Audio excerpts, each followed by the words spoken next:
So I'm going to save time, I'm going to pause it as usual and then find it to read it from the book and see what the energy is that we're working with. Okay, Aries, I've got it here. And wolf is about the shadow side, obviously, as well, intuition and learning. And yes, the third house is about learning as well, study. But remember, it always the yin and yang sign is the other side of the third house is the ninth, which is also education and higher learning, your belief system, things that are changing. So learning definitely comes into this. So the meaning is when it is the right way around, but I will read both because it makes more sense, and we are dealing with both ends of the eclipse. So the meaning of wolf, the way it's pronounced in this Druid animal deck is foil, and it says that the wolf brings a strong sense of faithfulness, inner strength and intuition, but the wolf brings learning too. Sometimes you need to cross barriers, to take risks, to go beyond the limited compass of normal behavior in order to learn and grow. Although crossing these boundaries may seem unattractive, even painful, you need not fear the inner power and strength you feel when you spend time alone. Come to know your deepest self, and even in the darkest places you will find courage and spiritual companionship. Now, how amazing is that? That would resonate because that's the right side to obviously your the other end of Gemini, which the opposite sign is Sagittarius, and that would be your ninth house, looking at it prospectively from the sun, moon or your rising sign.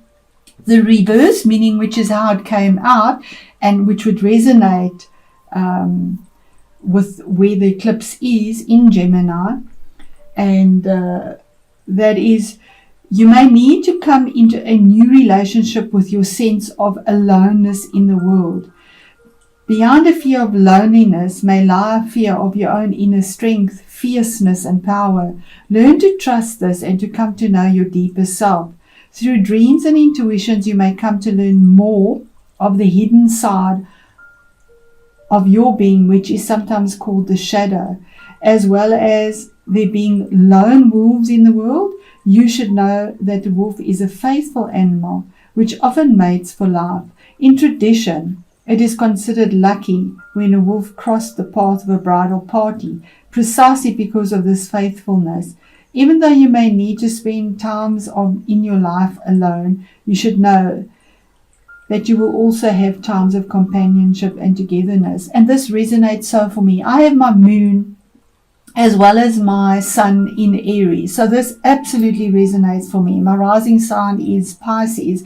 So for me, this is absolutely that. I have been so isolated, so on my own, and definitely learning. I am studying astrology at the moment, the traditional astrology, and there's such change in those areas of my life. So this absolutely resonates for me. So to give you a little bit more about the eclipses, when it is a lunar eclipse, it's about emotional changes, like releasing fears, the fear of being alone, or it's a combination of a very negative situation that's been hanging around for a long time. Like letting go of a sorrow, something that has been sad and that has been difficult in your life. Relationships as well, because it's emotional, lunar, emotional.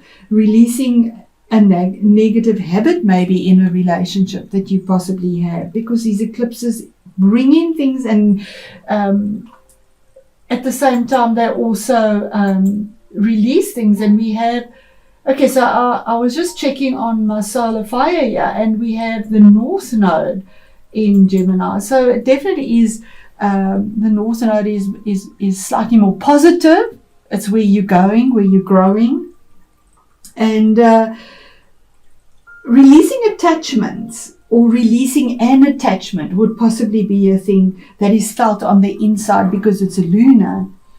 And, you know, the third house deals with, because it is lunar, it would be dealing with thoughts and styles of thinking, how you learn, relationships with siblings, maybe that would come up or be important. It is a north node. It's not that much releasing, or your cousins and your neighbors. Third house is about your mentality as well, your duality, variety, and adaptability and intellect, because it is Gemini. Gemini is ruled by Mercury, which is that flexibility and adaptability. And then the duality, the other side of it, the ninth house, is your attitude towards your future, your spiritual belief systems that have been changing, your morals and your ethics, how you expand, because that's the house of Sagittarius for you, Aries, and that's ruled by Jupiter. So there's that expansion, freedom, manifesting, also relationships with foreigners. That could be a thing that comes in your higher mind, your studies. Studying astrology falls into the ninth house. Ideals, visions, wisdom, and you want to know the higher meaning of life and what is beyond your individuality, and that very much is to the fore here. So we start off with the beginning of the month, should I say, and that's the middle of the month, probably the 13th of November, and then the end of the month from there onwards. So here we have the Six of Wands starting off with, this is about being recognized for something, having had to go to war and come back victorious, something that you've battled, something that's been there for in the past, that's been there for a long time. But finally there's recognition here, and something puts you on high, and there's forward movement. Because we have this horse moving forward, moving towards the future with these flags, and he has this laurel that he holds on his wand of victory, of a battle, of a challenge, of something. But there's recognition because he is head and shoulders and body above everyone else, so he's held on high, recognized with something from the past. Then we have a choice that had to be made here, Two of Wands, where you were at a crossroads, almost feeling like, which way do I go? Because either way, there's a mountain to navigate there. You can't see the future. There you can see, but it's also blocked. It's just not easy to see where you need to go. But it is a choice. You have to make a sacrifice. You have to let go of one thing. And on either side, there's no right or wrong here. There's a choice that is made. It could be a choice with regards to career, to some situation that you have victory over, that you've been battling in the past that has been really difficult, that hasn't given you much choice. You've actually been stuck there, and you haven't been able to make the move. But Spirit is saying either there is a deer on either side of this. There is strength on either side of movement to move forward with that fire energy. Fire reaches up. Fire has no boundary.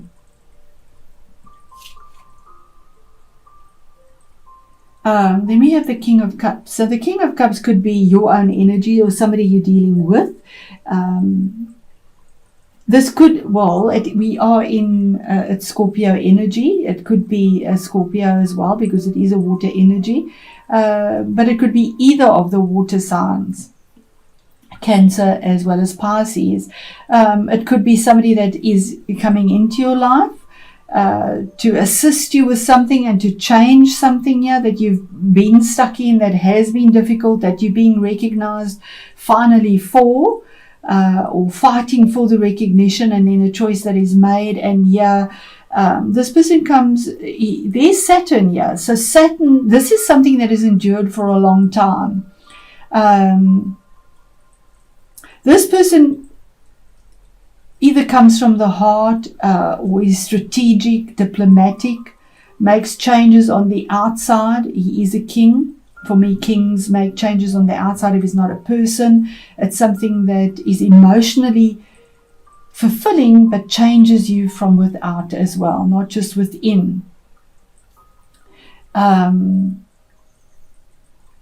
Otherwise, it's your own energy of being strategic, diplomatic, steadfast, making a change, being ready to offer your cup of love, to work from your heart, but to make changes on the outside. What is the message from Spirit in the middle of the month? And I feel that this is card number 13. It is a major arcana card. And I do feel on the 13th of November there is some form of change for you, Aries, that will be significant. The eclipse is only on the 30th of November, 29th or 30th, and yet here on the 13th there is a significant change. It's the rosebud that just blooms, that is surrendering for something new. It has to come to an end. Whatever this is down to the bare bones. It's a skeleton, it's dead. It cannot be revived anymore. There's the horse facing the past. It's done. Here's the surrender, moving forward. Everything has gone up in smoke. There's change. Something you've been defending, something you've been fighting, something you've wanted recognition in. And I said the third house is ruled by Mercury. Here we have the wings of Mercury. He had the wings. He's the messenger of God. In Greek mythology, or in mythology, he is the messenger, and he has the wings on to carry the messages. But he has the message of something that comes to an end, to bring about something new, something that you've been stuck in, something you've wanted recognition for. And then what is hidden in all of this is that you've been taking stock of everything. It could be to do with your finances. It could be something that you put away, a choice, a decision that you made around your finances, what you invested in, what you've nurtured, what you've taken care of. But your little basket is empty. You've not had the rewards yet. And she's sort of looking at this, wanting to ascend that ladder and say, and the ladder is in the future. When is it time to actually enjoy the fruits of my labor? When is it actually time? The squirrel also plans for the winter. He nurtures and plans for the future. But here are, well, you're the ram, here sheep here, showing peace. And she's actually going to that ladder with her empty basket, looking at what is there and going to go and collect what she's sown, what she's nurtured, what she's waited for, taking stock of whatever has she's not enjoyed yet. It's empty. But it's in the future. It's coming in November. Then we move on to the Page of Cups. Now, for a general reading, this is normally information that is coming in, or it could be dealing with children or somebody that is younger. But it's the beginning steps of somebody offering love. There's the King. Here's the Page of Cups. Somebody offering something, offering an apology, offering love, a small offer, something that comes in, news that comes in, that it might be happy news, pleasant news that warms your heart.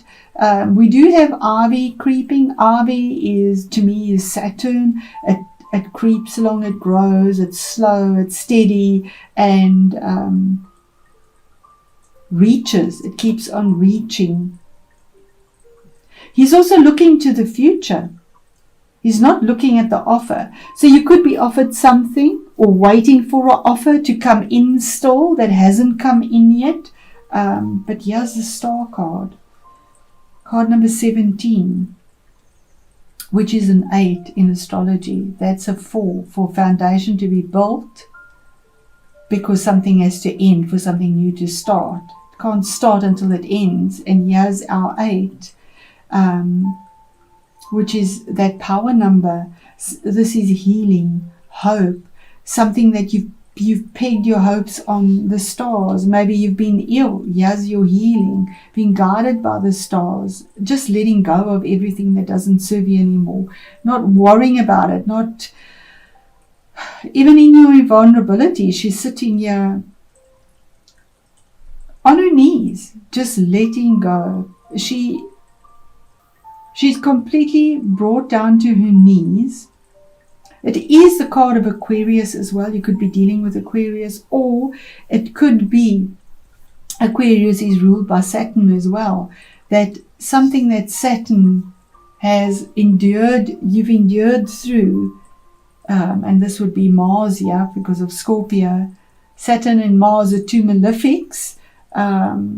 Here's the faith and hope. We have fire and ice, fire and water, that bring the change and something calmer. There's the 8 again, 8 of Pentacles. That is such a beautiful card. The 8 of Pentacles, and year 17 is an 8 as well. So your hard work pays off. You've put so much time into trying to perfect something, and to Pentacles around your finances, but you've not been able to enjoy that yet. It's just been denied you continually. You've been blocked. But there's recognition that comes through here. These eclipses bring this to you, allow it through for you. You've sacrificed because you've been working so hard on whatever this is, that you put yourself in isolation and just focus on what you're working on. And that's the sad thing about choices. You have to let go of something. So you're putting your time and energy in something here. You don't have time for yourself. You don't enjoy life. And maybe your health has suffered. In my case, this has definitely been the story. Health has suffered. To the point of where it's even difficult for me to do what I love to do. And I think a lot of Aries are having that as well. It could also be all this corona nonsense that's going on. I say nonsense because I'm so over it. I think we all are. This year, 2020, double judgment year, as I called it, is just a year that has been horrendously difficult for everyone on every level of their life. But somehow, through all of this, Spirit brings us an awakening. And Aries, apologize if this is long. There we go. There we go. Synonymous. That was something that was manipulative, deceitful, hurtful. Something. It's the Devil card. Something in your past that somebody did something to you. You self-sabotage yourself. You know, all these cards are the shadow side of ourselves as well. Where you were asleep and didn't realize you were caught up in something, you were tied to something, but here's recognition and setting yourself free finally from something that has kept you bound to something that is just destroying you from within and without. Having the strength to get through this.